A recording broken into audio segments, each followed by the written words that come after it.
Hello everyone, welcome to the third episode of Screener Screenshots.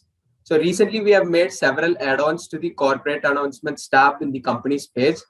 Pratyush sir, could you please walk us through on how effectively one could use those features?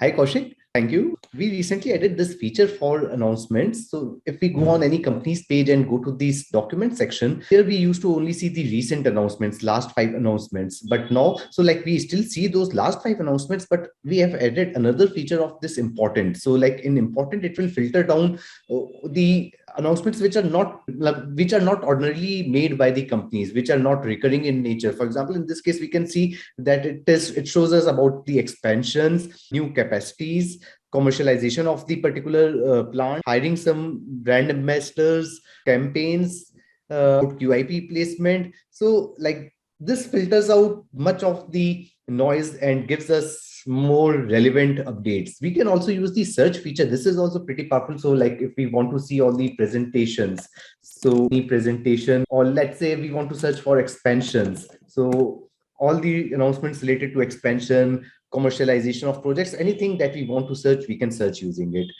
One of the another things that often used to take us a lot of time, so like we can go to all and see all the BSc announcements and keep scrolling through the pages. But one of the reasons why we used this page was also to locate the original raw PDFs of the quarterly filings. So inside the quarterly results tab, now we can that particular quarterly result directly to that raw PDF and see the notes to accounts and the actual filing. Sometimes these filings contain the press releases by the company about a statement or two about why that quarter was like that. So these things are pretty useful, and we hope that investors will save a lot of time through these new features. Thank you. Thank you, sir.